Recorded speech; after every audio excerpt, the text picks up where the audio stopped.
বলবে কি বলবে আমি ওটা ঠিক বলতে পারবো না এক্স্যাক্টলি কি বলেছে, তবে প্রতিবাদ করা আমাদের গণতান্ত্রিক অধিকার। প্রতিবাদ করতে হবে, অন্যায় হলে সে প্রতিবাদ হবেই, কিন্তু প্রতিবাদটা যেন গণতন্ত্রের মধ্যে আবদ্ধ থাকে, ডেমোক্রেটিক হতে হয়। আজকে তো ওখানে কারফিউ জারি করা হয়েছে। দেখুন 163 জারি করবেন, সেটা রাইট আছে, জারি করতেই পারে, কিন্তু প্রশ্ন থেকে যাচ্ছে যে 1890 সালে যে মসজিদটি তৈরি হয়েছে, তারপরে এয়ারপোর্ট হয়েছে 1924-এ। এই কথাটার আমি ঘোর বিরোধী যে এয়ারপোর্ট প্রিমিসেসের মধ্যে মসজিদ, বরঞ্চ মসজিদের প্রিমিসেসে এয়ারপোর্ট এসে গেল, এই কথাটা বলা দরকার। তবে হ্যাঁ, অনেক কটা বিষয় থাকছে, নিরাপত্তার বিষয় থাকছে, থার্ড লেন তৈরি করার, রানওয়ে তৈরি করার বিষয় থাকছে, এবং মুসলিমদের ধর্মীয় উপাসনাকে রক্ষারও একটা প্রশ্ন থেকে যাচ্ছে। যখন এই এতগুলো গুরুত্বপূর্ণ বিষয় যখন থেকে যাচ্ছে, সেটা নিয়ে হুটহাট মন্তব্য না করে আমার রাজ্যের মুখ্যমন্ত্রীর কাছে আমি আবেদন এটাই করব যে এয়ারপোর্ট অথরিটি, মসজিদ committee, civil society, Islamic scholar যারা আছে তাদেরকে নিয়ে বসুন। আমার বিশ্বাস এটা একটা সুন্দর ওয়ে আউট হবে। কারণ তখন বুদ্ধবাবুর আমল ছিলেন, সেন্ট্রাল অ্যাভিয়েশন মিনিস্টার তখন বিজেপির আন্ডারে ছিল, তারা এসেছিলেন এখানে, তারা আলোচনা করেছেন, বেশ কিছু কি নোটও ছিল, সেই নোটটাও তোলা হোক, তখন কি কি বিষয়টা নিয়ে আলোচনা চর্চা হয়েছিল সেগুলো দেখলে অনেক দেখা যাবে। অহেতুক এটাকে নিয়ে, এই মসজিদটাকে কেন্দ্র করে বিশৃঙ্খলা তৈরি হোক বা বাজে পারসেপশন তৈরি হোক, এটা আমি চাই না। এই জন্য একটা গোল টেবিলের খুবই প্রয়োজন আছে। সেটা হচ্ছে যে আমরা দেখলাম মদন মিত্র তিনি শিবির বদল করলেন, আজকে শোনা যাচ্ছে তাপস চ্যাটার্জি যাবেন, মনীষ গুপ্তের নামও শোনা যাচ্ছে, কি বলবেন?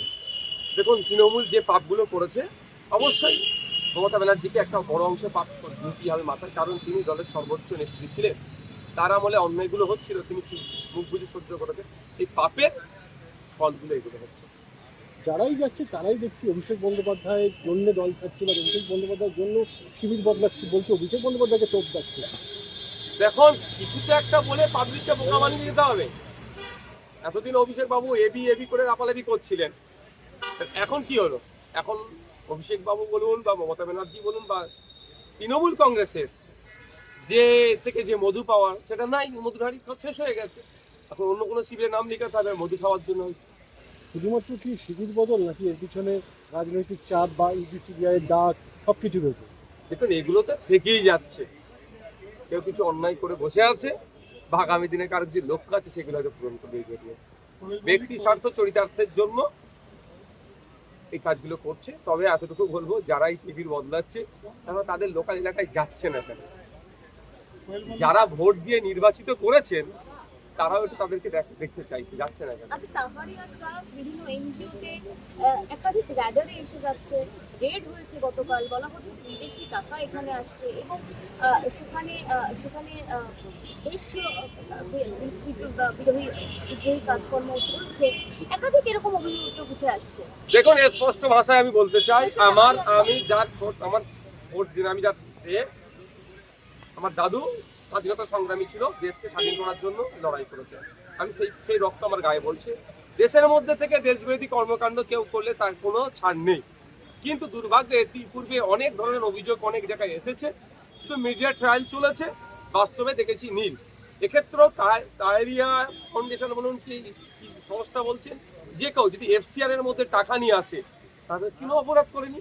হ্যাঁ, এফসিআর এর সময় এখন যে বর্তমানে যে কেন্দ্র সরকার চলছে, প্রচুর লোকের এফসিআর বাতিল করে দিয়েছে, বিদেশি টাকা যারা অনুদান নেয়, সে নিয়ারও প্রভিশন আছে, সে টাকা নিয়ে কোথায় কিভাবে খরচ করছে সেটা দেখার দায়িত্ব।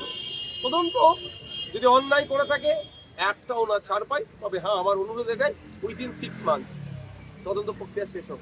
তাহলে ইডি, সিবিআই, এনআইএ সব নিচ্ছে, তদন্ত কচ্ছপের গতিতে চললে হবে না, উইদিন 6 মান্থ। অন্যায় করলে রাস্তায় ফাঁসি দিয়ে যাবে, এমন দৃষ্টান্ত তৈরি করতে হবে, দেশে থেকে দেশের গাদ্দারি কেউ করার সাহস পাবে না।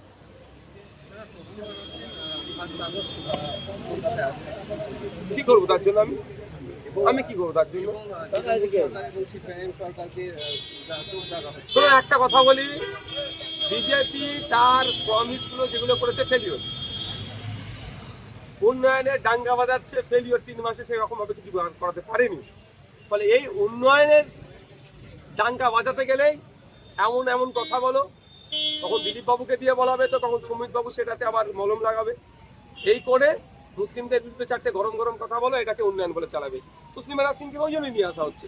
আমি কেন বলবো, যে সংখ্যাগুরু গরিষ্ঠ সমাজের মানুষকে প্রশ্ন করুন যে তসলিমা নাসরিন পশ্চিমবাংলায় আসছে, যে প্রতিনিয়ত আপনার প্রতিবেশী সংখ্যালঘুদের ওপরে নিয়ে বাজে মন্তব্য করে, আপনি কেমন ভাবে দেখছেন? আমাকে কেন প্রশ্ন করবেন? আমি তো স্বাভাবিকভাবেই বলবো এটা ভালো না, এটা বলাবেন আমাকে দিয়ে, কিন্তু আমি ওটা বলবো না। যে কেউ আসতে পারে পশ্চিমবঙ্গের সংস্কৃতি কালচার প্র্যাকটিস করার জন্য কেউ আসতে পারে, কিন্তু সংস্কৃতি কালচারকে সামনে রেখে নির্দিষ্ট কোনো ধর্মের বন্ধন মানুষকে যদি আঘাত করে, তাহলে তখন প্রতিবাদ হবে ডেমোক্রেটিক হয়ে। পদত্যাগ করলেন, শেষে দেখা গেল সুনীল বনসালের সঙ্গে তিনি বৈঠক করলেন। আমি অনেক আগে বলেছি, এই ধরনের যারা এই সিনেমা জগতের আছে তাদেরকে দিয়ে এই ধরনের পলিটিক্স হয় না। হ্যাঁ, সেটা যদি পুরোপুরি যদি আসে তখন কারণ এরা একটা জগৎ সামলাচ্ছে, আবার এই পলিটিক্সটা তো ওর থেকে বড় বড় ফিল্ড, তারা সামলাতে পারবে না। অনেক আগে বলেছি, ফল আজকে এটা আমি কয়েক জায়গায় বলে অসুবিধা কি আছে, তিনবার তো পাওয়া যাবে।